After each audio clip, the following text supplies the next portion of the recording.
저희 조합의 이제 정비사업 전문관리업체는 추진위원회 때 이제 선정이 되었습니다. 그리고 추진위원회에서는 지명경쟁 입찰 방식으로 선정을 했고, 그때 이제 입찰을 한 업체가 현재 선정된 부동산 서브 SNC라는 회사인데, 이 회사는 2016년 7월에 설립된 신설법인인데, 이 업체가 제출을 한 실적은 그 이전에 있던 법인의 실적들로 이제 다 제출을 했고, 이 법인이 이전 법인의 실적을 승계를 했는지는 저희가 이제 한번 체크를 해봤지만, 법적으로는 이제 승계를 이제 받은 걸로 이제 볼 수 없는, 그렇게까지 좀 확인이 되었고, 특히 그 지명업체를 선정을 하는 그 과정에서도 보니까, 정비업체를 전혀 알지 못하는 업체로부터, 기관으로부터 이제 추천을, 또 추천 요건과 무관한 내용으로 이제 추천을 받았고, 그 중에서 한 개 업체는 참여 조건에 위반이 되는. 본인이 다 결론을 얘기하고 있네. 답답하네. 예, 그냥 물어보고 싶은 내용이 뭐예요? 정비업체 선정의 문제점 제가 더 잘 알아요. 예. 본인이 그렇게 다 이상하게 결론을 내버리면 정확한 지식이 전달이 안 돼요. 제가 죄송해요. 제가 중간에 잘라서. 정비업체는 선정은요. 첫째, 문제점 제가 하나하나 지적해 드릴게요. 본인이 그러니까 조합원들이 항상 질문할 때 자기가 알고 있는 지식으로 결론을 내고 물어보지 마시고요. 저한테 물어보러 오셨으면 그냥 저한테 설명을 들으세요. 자, 첫 번째는요. 그 조합이 추진위원회에서 정비업체를 선정을 했습니다. 그러면 최근에 작년 2019년 9월 6일자 법제처 질의하신 내용을 보시면 알지만 추진위원회도 정비업체를 선정할 수가 있고 조합도 정비업체를 선정할 수가 있죠. 도시정비 추진위원회 의결사항 중에도 정비업체 선정이 나와 있고 조합원 총회 의결사항에도 정비업체 선정이 나와 있어요. 그러면 추진위원회는 당연히 정비업체 선정할 수 있죠. 그런데 조합 업무까지는 못 맡겨요. 조합은 조합에서 별도로 선정해야 됩니다. 그러니까 만약에 그게 작년도 2019년 9월 6일자 법제처 질의에서도 정확히 나와 있으니까 그 내용을 보시고요. 제가 그 부분은 박창혁 조합원님한테 제가 충분히 설명을 드렸어요. 그런데 여러분한테 전달이 안 돼서 추진위에서 자꾸 선정한 내용에 대해서 지금 현재 조합이 그러면 현재 조합 업무를 하고 있다. 무효인 겁니다. 고민할 일이 별로 없어요. 여러분이 다시 정비업체를 뽑으시면 돼요. 다만 추진위원회는 추진위 업무에 한정하는 것이지 추진위는 조합이 설립되면 추진위라는 명칭도 사용 못하게 돼 있어요.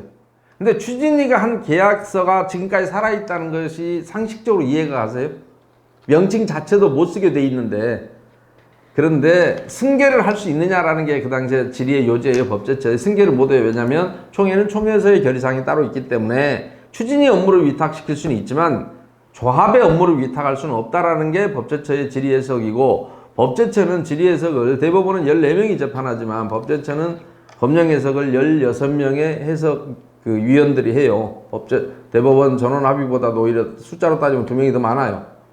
그런데 거기서 그렇게 명백하게 했기 때문에 그걸 참고하시고요. 그러면 지금 총회 의결 없이 추진위하다 계속 업무를 맡기는 행위는 총회 의결 없이 사업을 함부로 추진하는 임원에 대해서는 2년 이하의 징역이 2천만 원 이하의 벌금에 처하게 돼 있죠. 그러니까 그건 여러분이 알아서 조치하시고, 그 다음에 두 번째로 아까 지명 경쟁 방식으로 선정했다라고 했어요. 계약 업무 처리 기준에는 지금은 옛날에 여러분 정관에도 그렇고 지금 현재 쓰고 있는 도시정비법 29조 3항에 의한 계약 업무 처리 기준에도 정비업체나 설계업체나 다 일반 경쟁 방식으로 하게 돼 있지 지명 경쟁으로 하지 않습니다. 그래서 그것 또한 도시정법 위반 행위, 현재 법령에 위반된 행위고요. 과거 같으면 여러분의 정관에 위반된 행위라서 그 자체가 무효입니다. 그러니까 뽑을 때도 무효였고, 추진위에서 한 일은 추진위 일만 시키는 거예요. 조합 일을 시켜서는 안 되고. 그런데 그러니까 하자가 벌써 여러 개죠. 그 다음에 근데 무효인 걸 무효라고 소송하는 이유가 없잖아요. 다시 뽑으면 되는 일이지. 그리고 안 뽑고 계속 시킨다면 아까 도시정법 위반이라고 했죠. 지금 임원들이 총회 거쳐야 될 걸 총회를 안 거치고 계속하면, 그리고 총회를 거치더라도 이렇게 지명 경쟁하는 게 아니에요. 일반 경쟁해야 됩니다. 어디에 추천받고 어디에 추천받았고 거기에 온 놈이 하나가 무작위장, 떨어진 놈 무작위장 걸 지금 왜 시비해요? 그건 아무 의미 없는 거고요. 그러니까 여러분들이 자꾸 이게 그 뭐야 엉뚱한 지적을 하면 사람들이 헷갈린다고요. 그러니까 이 업체에 문제가 있는 거지. 그때 떨어진 업체는 다른 업체 비난할 것까지는 없잖아요. 근데 업체 추천 받은 것 자체가 잘못이라니까요.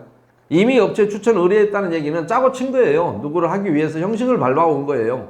협회라는 데를 믿으시면 안 돼요. 누가 변호사 선임하는데 변호사 협회에다 변호사 추천해 주세요라고 할까요? 안 하죠. 법무사를 선정하고 싶은데 법무사 협회에다 추천해 주세요 이렇게 합니까? 안 해요. 각자 벌어먹고 살고 자기들의 개인 권익을 위해서 협회를 만들긴 하지만 일반인들이 할 일이 없이 거기 협회에다가 뭐 누굴 추천해 달라고 합니까? 그럼 협회가 그런 일에 개입해서도 안 되고. 그래서 그거는 뭐 하나만 안 소리라서 하지 마시고요. 다만 지명 경쟁했다는 것 자체는 조합의 잘못입니다. 경쟁 입찰했어야 되고요. 그런데 다행인 것은 그렇고, 그 다음에 맨 마지막으로 의문을 제기하셨던 건 무슨 말씀인지 알아요? 이 업체는 2016년 7월 1일자로 설립된 부동산 서브 SNC가 맞습니다. 그런데 이 업체에서 여러분한테 입찰했을 때 냈던 그 실적표 중에는 2015년 이전에 그러니까 이 업체가 과거에 서울에서 하던 부동산 서브 SNC라는 회사가 있어요. 이건 지금 현재 여러분한테는 경기도에 설립한 부동산 서브 SNC고요. 근데 그 회사는 미디어1이라는 벼룩시장을 만드는 회사와 합병을 했어요. 2015년도에 2015년 12월 29일자로 합병을 했어요. 그러면서 정비사업 전문관리업은 사라졌어요. 왜냐? 미디어1은 자본금이 3억인가 밖에 안 돼요. 1억인가 3억인가 마음껏 3억으로 제가 기억을 하는데, 그러는 바람에 자본금이 5억 이상 돼야 되잖아요. 그러니까 어차피 법인 합병하면 사라졌어요. 그런데 다시 그 뒤로 미디어1이 2016년 2월 5일자로 정확하게는 자본금을 5억으로 늘려요. 근데 뭐 뒤늦게 늘린다고 해서 뭐 옛날 뭐 죽은 게 살아나나요? 말이 안 되죠. 그러고 나서 미디어1이 정비업으로 등록을 해요. 2016년 3월 2일자로. 그랬다가 다시 미디어1에서 또 빠져나와요. 법인이 분리돼요. 그래서 만든 게 2016년 7월 1일자로 분리해서 부동산 서브 SNC를 지금 만들고 경기도에 있는 이제 서브 SNC입니다. 그리고 2016년 8월 31일자로 정비사업 전문관리업 등록을 했기 때문에 2016년 8월 31일 이전에 자기가 했다고 실적을 낸 것들은 전부 다 옛날 동명이인. 제가 이름이 김상윤인데 인터넷 쳐보시면 아마 독립운동을 했던 김상윤도 있을 거예요. 돌아가셨겠죠. 저보다 훨씬 먼저. 제가 마치 독립운동을 한 김상윤이라고 지금 하고 다니는 것과 똑같아요. 그분은 오래전에 돌아가셨는데 이름이 같으니까, 이름이 같다고 해서 내가 그분이 될 수는 없잖아요. 독립운동가 김상윤이 될 수는 없다고요. 똑같죠. 그러니까 그런 일로 여러분이 마음 끓이고 있는 것 자체도 참 재밌다라는 생각이 들어요. 그런데 그래서 3명의 법인, 사람도 주민등록번호가 다 있잖아요. 법인 등록번호가 3개가 다 틀려요. 제가 그냥 읽어드릴게요. 원래 부동산 서브 SNC 법인 등록번호가 110-111-3674-482. 두 번째 미디어 1, 12-1111, 017-7973. 지금 현재 여러분이 선정한 부동산 서브 SNC 법인 등록번호가 110-111-610-8660. 세 놈이 다 틀리죠. 다른 거예요. 김상윤이라는 이름을 쓰는 사람이 대한민국에 여러 사람이 있을 수 있어요. 근데 주민등록번호는 저랑 같은 사람이 하나도 없어요. 그러니까 내가 다른 생년월일을 가진 김상윤이 행세를 하면 웃기는 놈이겠죠. 그러니까 그렇게 행세를 해서 여러분 조합에 됐다고 한다면, 그런데 사실은 이런 일을 막기 위해서 업체 입찰 공고를 낼 때 입찰 보증금을 대개 보면 100분의 5 이상 내게 돼 있어요. 근데 여러분 안 했을 거예요. 그래서 이런 가짜 계약, 가짜로 실적을 쓰거나 그러면 그걸 몰수를 하고 업체를 다시 뽑아야죠. 그런데 사이가 많이 좋을걸요? 사이 좋죠? 예. 좋죠? 불법을 하는데 자르기는커녕 뭐 사이가 좋을 거예요. 어쩌다가 재건축조합, 재개발조합이 건전성을 판단하는 기준 중에 하나가 뭐냐면, 정비사업 전문관리업체는 여러분의 업무를 대행하는 사람이잖아요. 그러면 조합의 업무를 지시받아서 해야 되는 사람일 수밖에 없어서 사이가 좋다라는 건 잘 이해가 안 가요. 제 상식으로. 왜냐하면 항상 조합은 일을 시키는 사람, 우리가 사회생활 해보십시오는, 나는 우리 종업원이 너무너무 좋아하는 사장 보신 적 있으세요? 나는 우리 거래처가 너무너무 사랑스러워하는 대표이사는 별로 없어요. 왜냐하면 항상 불만이 있어요. 일을 시키는 사람 입장에서는 일을 시켜놓고 보면 마음에 안 들기도 하고 빨리 하라는데 빨리 안 하기도 하고 항상 불만인데, 만약에 조합이 일을 시키는 사람이 일을 수행하는 사람과 사이가 많이 좋다는 얘기는 조합이 결코 건전성이 있다고 보여지진 않아요. 그건 제 견해입니다. 제 생각이에요. 여러분도 각자 생각을 해보시면 다른 하도급 관계, 위임 관계와 조합과 정비업체의 위임 관계가 좀 특별히 다르다는 걸 느낄 거예요. 왜 그런지는 잘 모르겠는데 아마 그게 앞으로 여러분의 정비사업의 전반에 걸쳐서 해결해야 될 문제점이 아닌가 싶기도 합니다. 항상 일을 시키는 사람 입장에서는 일을 하는 사람이 못마땅하게 할 수밖에 없어요. 제가 조합장이라도 그럴 거거든요. 그런데 유난히 사이가 좋다. 좀 뭐 재밌는 현상으로 봅니다. 네. 여기에 관련해서 하나 좀 질문을 좀 드리겠습니다. 이 정비업체가 재건축조합 업무를 지원을 하면서 재건축조합에 계약 금액의 3분의 1 이상의 손해를 끼친 경우에는 네, 취소하게 돼 있죠. 면허 취소도 할 수 있게끔 해. 네. 그거는 뭐 알아서 하시고. 그 부분은 저희 시공사. 네, 어찌됐든 뭐 그것은 알아서 하시고, 약간 그 위반된 일은 있고 지금도 위반 행위는 계속하고 있으니까 뭐 여러분들이, 그런데 제가 영통이지고 솔직히 말씀드리면 조합원들이 그냥 잠자고 있는 것 같아서 좀 답답해요. 근데 어떠겠어요?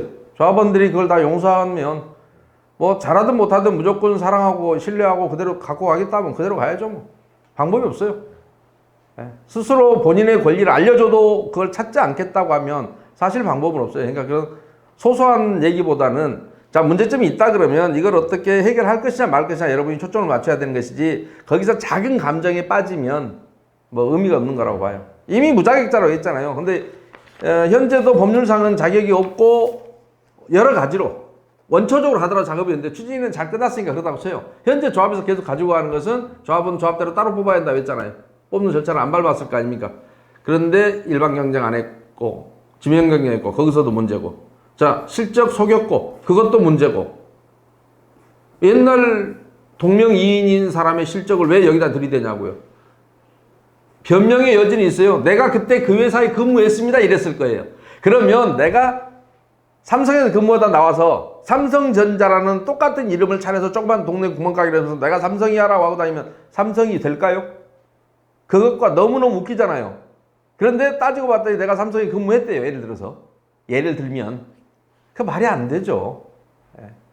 그런데 그런 일이 여러분 조합에 벌어지고 있고, 그래도 조합원들은 그냥 묵묵히 자고 있는 거예요. 어쩌겠어요. 그렇게 임원을 신뢰하고 여러분의 업체를 신뢰하는 한, 시공사도 그렇고 여기도 그렇고, 여긴 지금 출발 단계부터 문제가 되게 많은 거죠. 더구나 조합도 거대한데. 예. 알겠습니다.